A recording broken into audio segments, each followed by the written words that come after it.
Hello student and parents. मैं आज आपको एक ऐसे एआई टूल के बारे में बताऊंगा जो आपकी एजुकेशन लाइफ को चेंज कर देगा। आपकी पढ़ाई को इतना आसान बना देगा। मैं आपको बताऊंगा स्टेप टू स्टेप कि कैसे आप इस एआई को यूज कर सकते हैं। जब एआई का नाम आता है तो हमें लगता है कि कितना कॉम्प्लिकेटेड होगा, लेकिन मैं आपको बताऊं कि ये जैसे कि हम इंस्टाग्राम के ऊपर अपनी कोई वीडियो अपलोड करते हैं, शेयर करते हैं, सेम वैसे ही उससे भी आसान है ये। इसको अगर आप एक केयरिंग पेरेंट्स हैं या फिर आपका बच्चा क्यूरियस है, जानना चाहता है अलग अलग तरह के क्वेश्चंस के जवाब, तो ये वीडियो आपके लिए है। उस एआई का नाम है नोटबुक एलएम। Notebook LM. तो आपको बताता हूँ कि कैसे हम इसका एप्लीकेशन का यूज करके अपनी डेली लर्निंग को इम्प्रूव कर सकते हैं, आसान बना सकते हैं। तो फ्रेंड्स, सबसे पहले हम गूगल पर जाते हैं। गूगल के सर्च मेनू में नोटबुक एलएम टाइप करते हैं। नोटबुक एलएम टाइप करते ही जो सबसे फर्स्ट रो है इसी के ऊपर हम क्लिक करते हैं तो ये साइन है नोटबुक एलएम का। नोटबुक एलएम को जब हम लॉग इन करते हैं तो अभी मेरे केस में हो सकता है साइन इन का ऑप्शन न भी मांगे, लेकिन जब आप इसके ऊपर क्लिक करते हो आपसे ये साइन इन का ऑप्शन मांगता है तो आप साइन इन कर सकते हैं। उसके बाद सबसे पहले इसका इंटरफेस कुछ इस तरह का रहता है कि आप कोई भी चीज ये पूछता है कि क्रिएट न्यू। जब आप क्रिएट न्यू करते हो तो ये आपसे पूछता है कि जो आप लर्निंग करना चाहते हो वो सोर्स क्या है। वो सोर्स आपका या तो गूगल ड्राइव के अंदर है, आपके गूगल ड्राइव से यहाँ पे फाइल अपलोड कर सकते हो, या फिर आपके पास कोई यूट्यूब चैनल है जिस यूट्यूब चैनल से आप वो सीख रहे हो, उस यूट्यूब चैनल की उस वीडियो का आप उसको लिंक प्रोवाइड करवा सकते हो। तो वहां से भी ये आपकी जो जर्नी स्टार्ट कर देगा वो लर्निंग की।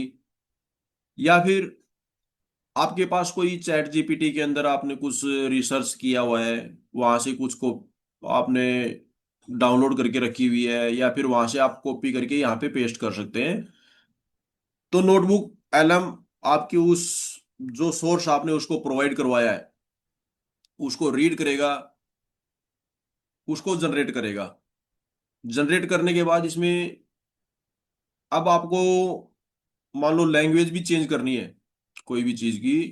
आप चाहते हो कि ये मेरी जो यूट्यूब की वीडियो है इसका जो लिंक मैंने प्रोवाइड करवाया वो इंग्लिश में है और मैं चाहता हूँ कि वो हिंदी में कन्वर्ट हो जाए,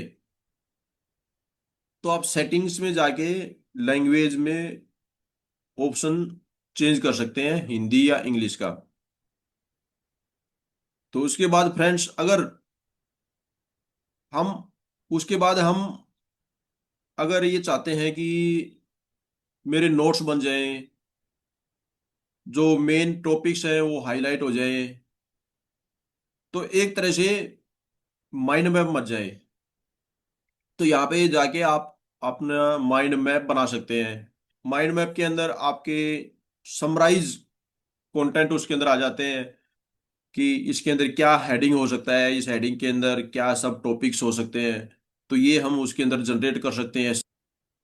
तो और सबसे बड़ा फीचर तो ये है कि आप इसके अंदर जो आपने उसको कंटेंट अवेलेबल करवाया है उसे एक पॉडकास्ट के रूप में ऑडियो बना सकते हैं। और जब वो पॉडकास्ट जब आप सुनेंगे तो वो आपस में कन्वर्सेशन करते हैं कि क्वेश्चन एंड आंसर्स के फॉर्म में, तो ताकि हमें वो याद हो सके जो कंटेंट हमने उसको अवेलेबल करवाया इतनी आसान भाषा के अंदर। और सबसे बड़ा सबसे मस्त तो ये लगेगा आपको कि अगर आप उसके अंदर ये बोलेंगे कि आपका कोई टॉपिक चल रहा है वो आपको क्लियर नहीं हो रहा है, तो आप उससे सवाल जवाब भी कर सकते हो। जो उनकी कन्वर्सेशन चल रही है, पॉडकास्ट चल रहा है, उस पॉडकास्ट के अंदर आप ज्वाइन करके आप कोई क्वेश्चन सुन सकते हो। आप सुनो एक बार। मौसम के हिसाब से मुख्य तौर पर 2 तरह की फसलें होती हैं। हाँ, खरीफ और रबी। सही। खरीफ जो बरसात में बोई जाती हैं, जैसे धान, मक्का, सोयाबीन वगैरह। और रबी जो सर्दियों में उगती हैं, गेहूं, चना, मटर। तो चलिए देखते हैं इन फसलों को उगाने के सफर में क्या-क्या पड़ाव आते हैं। ठीक है। सबसे पहला कदम मिट्टी को तैयार करना। ये मिट्टी को उलटना पलटना, उसे ढीला करना, ये क्यों इतना अहम है? देखिए, ये बहुत जरूरी है। मिट्टी को ढीला करने से क्या होता है कि जड़ें आसानी से गहराई तक जा पाती हैं। अच्छा। और उन्हें हवा मिलती है, मतलब वो सांस ले पाती। तो फ्रेंड्स, कैसा लगा आपको नोटबुक एलम को जानकर? क्या आपको नहीं लगता है कि ये आपकी लर्निंग को, आपके बच्चे की लर्निंग को बिल्कुल आसान बना देगा? अगर आप चाहते हैं कि इस तरह का नॉलेज हर किसी को मिले, तो मेरे चैनल को लाइक कर देना, सब्सक्राइब कर लेना और शेयर कर देना। तो थैंक यू, धन्यवाद।